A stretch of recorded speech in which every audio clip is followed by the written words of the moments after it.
Assalamualaikum warahmatullahi wabarakatuh. Perkenalkan, nama saya Nengsi Lelasari dengan NIM 452241104. Jurusan Administrasi Niaga, Program Studi Administrasi Bisnis. Di sini saya akan mempresentasikan gambaran umum ilmu ekonomi dengan mata kuliah pengantar ilmu ekonomi. Ada beberapa isi dari presentasi saya kali ini. Yang pertama, pengertian ilmu ekonomi. Kedua, cabang ilmu ekonomi. Ketiga, mengapa mempelajari ilmu ekonomi. Keempat, jenis-jenis analisis ekonomi. Kelima, gambaran ekonomi mikro. Keenam, gambaran ekonomi makro. Ketujuh, konsep-konsep dasar dalam ilmu ekonomi. Dan yang kedelapan, bagaimana ahli ekonomi menggunakan teori dari model untuk memahami ilmu ekonomi.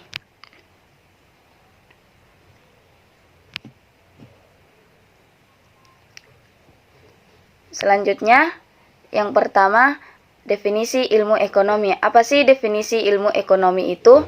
Istilah ilmu ekonomi atau ekonomik berasal dari bahasa Yunani kuno, yaitu oikos yang berarti rumah tangga dan nomos yang berarti kebiasaan atau hukum.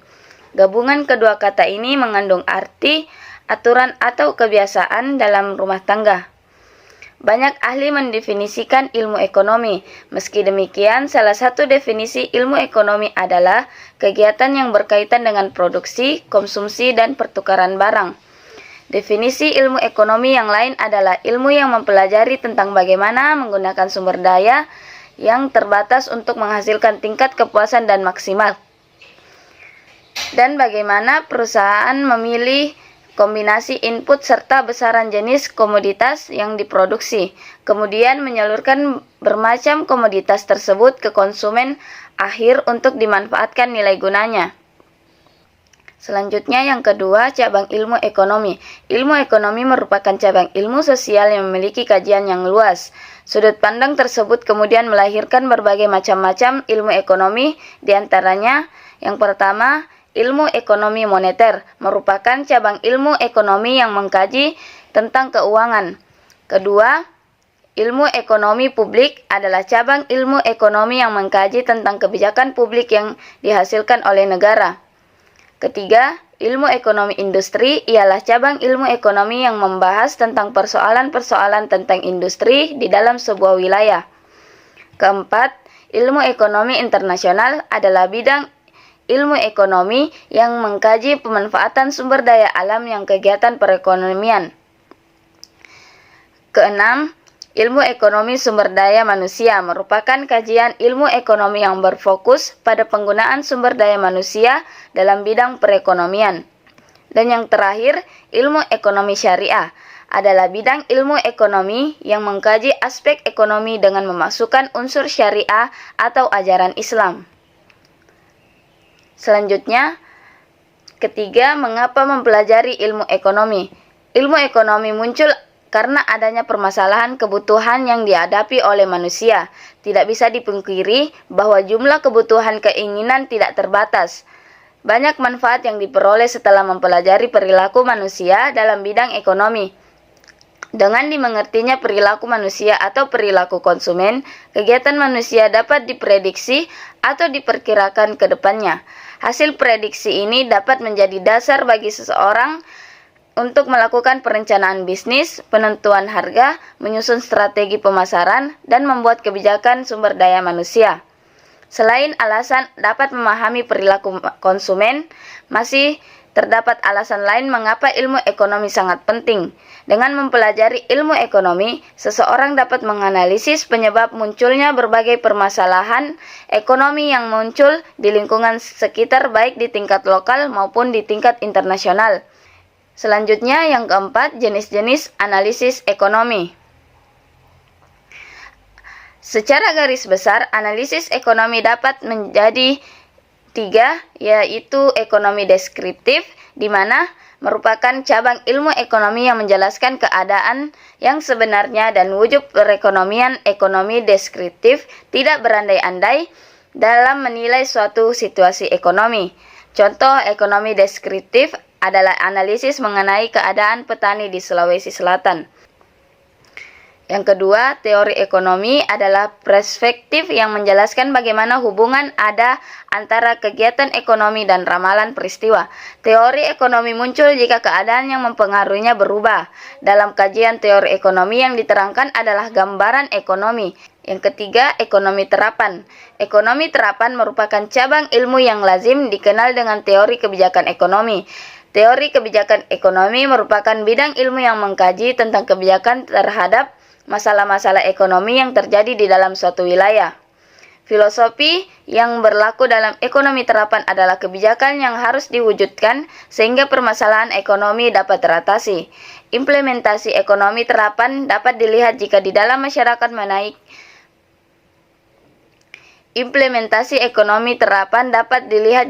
dalam masyarakat mengalami kenaikan harga dan bahan makanan.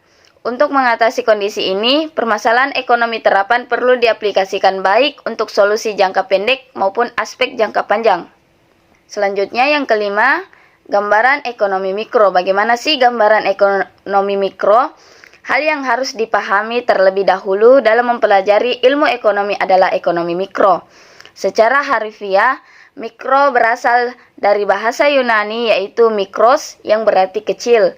Ilmu ekonomi mikro merupakan studi yang berfokus pada bagian individual ekonomi daripada secara keseluruhan. Ilmu ekonomi mikro mempelajari perilaku setiap agen ekonomi seperti konsumen, pekerja, investor, dan pemilik usaha. Dalam skala yang luas, ekonomi mikro membahas tentang industri, yaitu kumpulan dari beberapa perusahaan. Selanjutnya yang keenam, gambaran ekonomi makro. Secara harfiah, makro berasal dari bahasa Yunani yaitu makros yang berarti besar. Ilmu ekonomi makro adalah cabang ilmu ekonomi yang mempelajari perekonomian secara keseluruhan. Dengan demikian, ekonomi makro lebih memusatkan perhatian kepada kebijakan ekonomi. Fokus ilmu ekonomi makro adalah gambaran besar ekonomi dan mengabaikan hal-hal spesifik yang dialami oleh individu serta masalah-masalah yang dihadapinya. Sejumlah isu dalam ekonomi makro diantaranya adalah yang pertama, pertumbuhan ekonomi. Pertumbuhan ekonomi adalah persentase perubahan kegiatan dalam perekonomian yang diukur dari persentase perubahan produksi barang dan jasa. Yang kedua, ketidakstabilan kegiatan ekonomi. Tidak bisa disangkal bahwa ketidakstabilan kegiatan ekonomi akan terjadi. Ketidakstabilan ini dapat memberikan dampak negatif terhadap perkembangan ekonomi. Yang ketiga, masalah pengangguran. Pengangguran adalah kondisi di mana seseorang yang tergolong dalam angkatan kerja tetapi belum mendapatkan pekerjaan yang diinginkannya. Seseorang yang menjadi penganggur akan berdampak pada kesejahteraannya sendiri. Hal ini dapat dilihat dengan tidak adanya pendapatan rutin yang diterimanya dalam periode tertentu. Keempat, masalah kenaikan harga atau inflasi.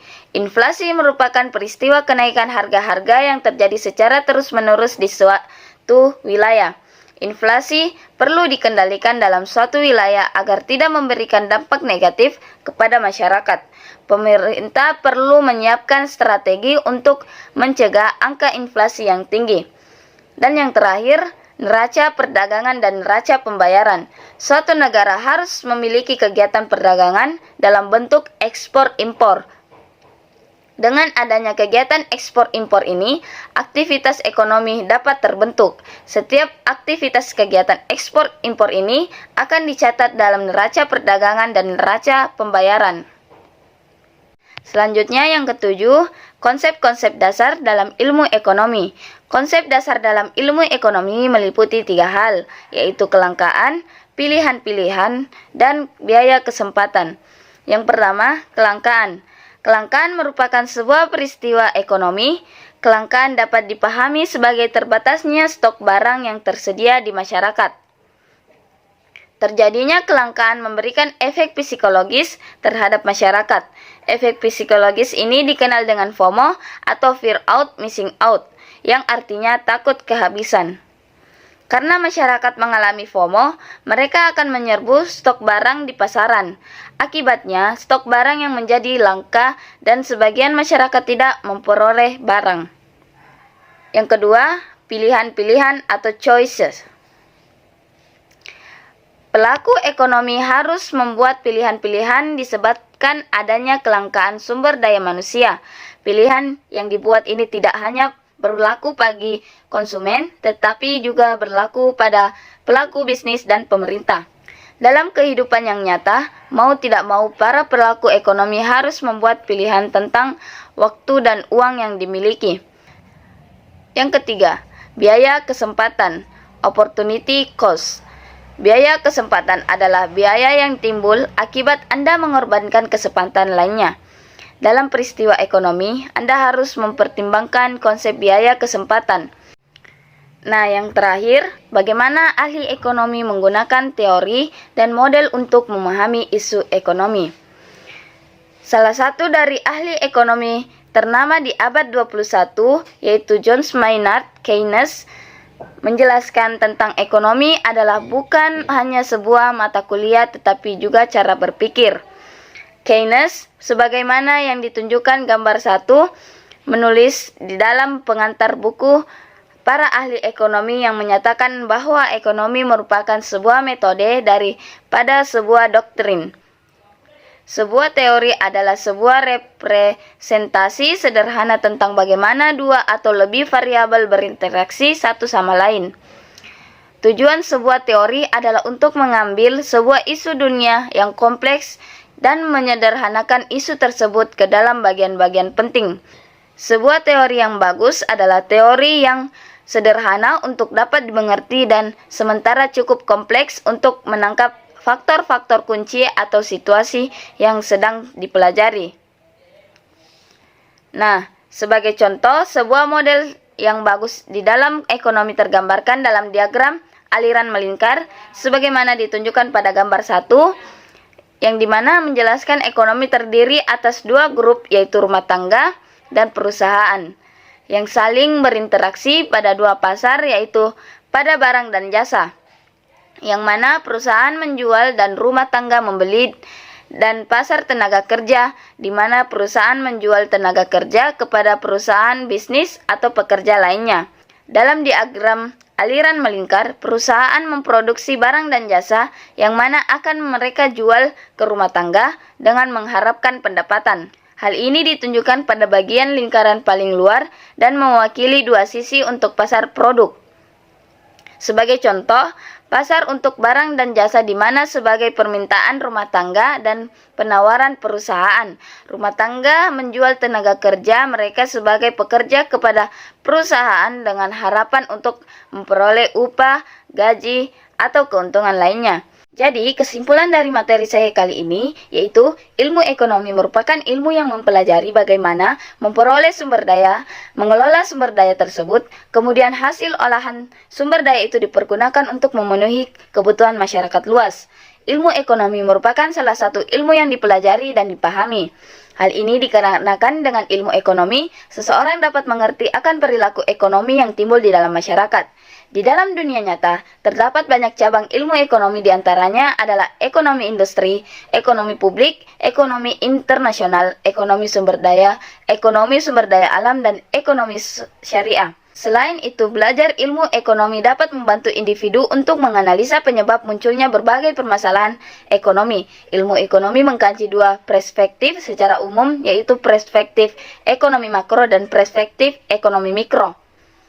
Jenis-jenis analisis ekonomi terbagi atas 3 aspek yang meliputi ekonomi deskriptif, teori ekonomi, dan ekonomi terapan.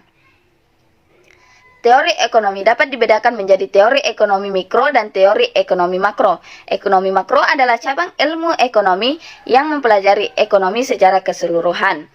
Sedangkan ekonomi mikro adalah cabang ilmu ekonomi yang mempelajari perilaku setiap agen ekonomi seperti konsumen, pekerja, investor, dan pemilik usaha. Konsep dasar dalam ilmu ekonomi mencakup aspek kelangkaan, pilihan-pilihan, dan biaya kesempatan. Aspek ini perlu dipahami betul oleh para perilaku ekonomi karena mereka akan menjumpai peristiwa ini dalam kehidupan nyata. Para ahli ekonomi dalam menilai sebuah permasalahan ekonomi, mereka umumnya mempergunakan teori dan kemudian merumuskan menjadi model. Sekian dari saya. Bila ada salah kata mohon dimaafkan. Wabillahi taufiq wal hidayah. Wassalamualaikum warahmatullahi wabarakatuh.